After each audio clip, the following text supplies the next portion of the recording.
अब उसके बाद भी अगर कोई बिना मतलब बिना कारण के अगर कोई बातें आई, पुंडरीकाक्षाचार्य वेदांती जी ने भी अपनी बात रखी और उनकी बात सुन करके और भी लोगों ने उनसे कहा, उनकी बात सुन करके उन्होंने अपना स्टेटमेंट बदल दिया और भगवान रामानुजाचार्य की पुनः प्रशंसा की उन्होंने। ये तो हमको मिला, सब हम देखे यूट्यूब के माध्यम से और फेसबुक के माध्यम से लोगों ने लिंक भेज दिया हमारे पास। ये सब हो जाने के बाद अब फिर लोग अपशब्दों का जाल छोड़ना शुरू कर दिए। क्या जरूरत थी उसकी? क्या आवश्यकता थी? किसी भी धर्माचार्य की अपशब्द का प्रयोग, वो मैं तो उसे नहीं स्वीकार कर सकता हूं, मैं नहीं स्वीकार करता हूं। और क्योंकि वैसे लोग शब्दों का प्रयोग करने वाले सब किसी न किसी प्रकार से, किसी न किसी कोण से श्री संप्रदाय परिवार संबद्ध हैं। इसलिए मैं अत्यंत क्षुब्ध हो जाता हूं इन शब्दावलियों को सुनकर के, और उसके लिए स्वतः खेद, क्षोभ ये सब व्यक्त करता हूं। और ये इसका रंचमात्र समर्थन नहीं है। आप शास्त्र के माध्यम से किसी चीज का प्रतिपादन कीजिए, शास्त्रीय प्रमाण दीजिए,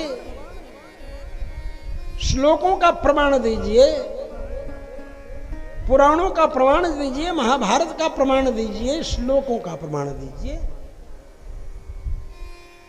केवल जबानी जमा खर्च कह देने मात्र से नहीं होगा।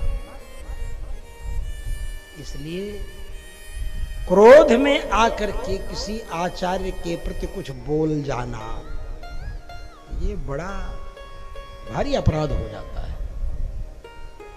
हनुमान जी महाराज ने कहा है क्या, क्रुद्ध पापम न कुर्यात् कहा, क्रुद्धो हन्यात् गुरूनपि, क्रुद्ध परुषया वाचा नर साधून अधिक्षिपि।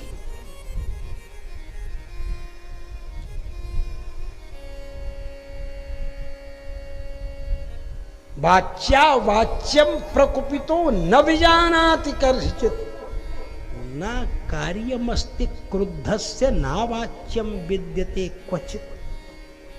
अरे पुरुष तो वह है यह समुत्पतितं क्रोधम कोपम क्षमयैव निरस्यति, यथो रगस्त्वचं जीर्णाम स वै पुरुष उच्यते।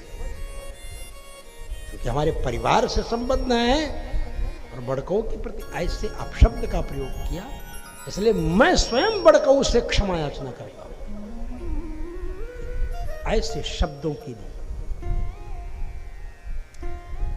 शब्दों का प्रयोग बहुत समझ करके करना चाहिए। मुख से निकली बात पराई हो, मुंह से अगर कोई बात निकल गई तो फिर पराई हो। इसीलिए बहुत सोच करके शब्दों का प्रयोग करना है। हमें ये कहने में कोई भी लज्जा नहीं आती है। शब्द है और हमारे ही इस त्रिदंडदेव परिवार के माध्यम से वो शब्द चला गया है। त्रिदंडदेव परिवार में हमारे दादा गुरु हमको कह करके गए थे, हमार विद्याभास प्रधान बाड़े, हमारा बाद वह बाड़े, इस तरह से कह कर गए थे। इसलिए मैं उसकी जिम्मेदारी समझ कर, जो बच्चे हैं हमारे सामने से बहुत छोटे हैं, कोई 10 साल छोटा है, कोई 15 साल छोटा है, 11 साल बोले ऐसा नहीं, और सब कुछ हो गया, सब बातें हो गई, सब हो गया, वक्तव्य भी बदल दिया बड़कऊ ने अपना, रामानुज स्वामी की प्रशंसा भी की। ये बात दूसरी है कि उन्होंने ये कहा कि तनिश्लोकी व्याख्यान रामानुज स्वामी ने वाल्मीकि रामायण पर किया, हालांकि वो वाल्मीकि रामायण पर वीर राघवाचार्य जी का व्याख्यान है तनिश्लोकी के रूप में। रामानुज स्वामी जी का तो कोई व्याख्यान ही नहीं है। गोविंद राज स्वामी जी की टीका है, गोविंद राज टीका, जो भूषण आभूषण के रूप में वाल्मीकि रामायण को अलंकृत करते हैं। तो तनिश्लोकी टीका वीर राघव स्वामी जी की है, लेकिन फिर भी उन्होंने अपनी तरफ से भगवान रामानुजाचार्य की प्रशंसा करने के उद्देश्य से इन सब चीजों को कहा। व्यक्ति के उद्देश्य को देख करके हमारा मन गदगद हुआ। बड़कऊ का उद्देश्य था भगवान रामानुजाचार्य के विषय में,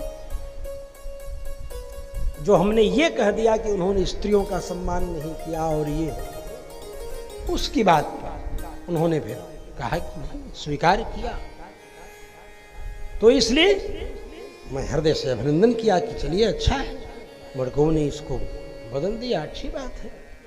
और इतना सब हो जाने के बाद फिर अपशब्दों का प्रयोग करना, अपशब्द बोलना उनके लिए बिना मतलब की बात, इससे बचना चाहिए।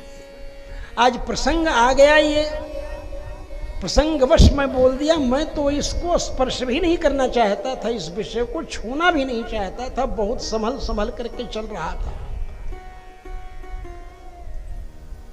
लेकिन हमारे बड़कऊ की चर्चा आ गई तो ये सब बातें सब उससे जुड़ी हुई आ गई। इतने भाव विह्वल होकर ऐसी विलक्षण प्रतिभा से लिखते हैं। उन्होंने लघु रघुवरम उनका उठा करके पढ़ा, लघु रघुवरम पूरा का पूरा, उसमें लघु वर्णों का ही प्रयोग किया है। विलक्षण प्रतिभा, लघु रघुवरम। तो रसिक लोग न जानेंगे उनका रस।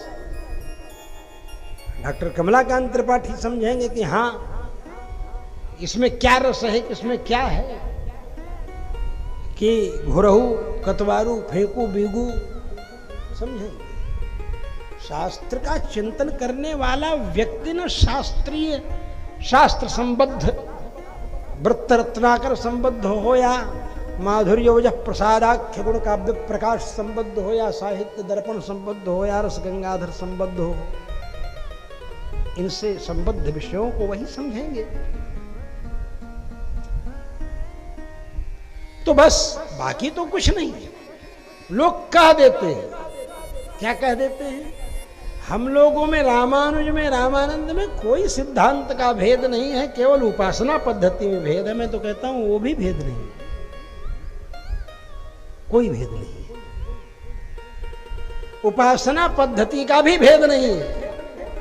हमारे राम जी हैं, हमारे आराध्य, हमारे मूल आचार्य रामानुज स्वामी जी हैं। रामानुज स्वामी जी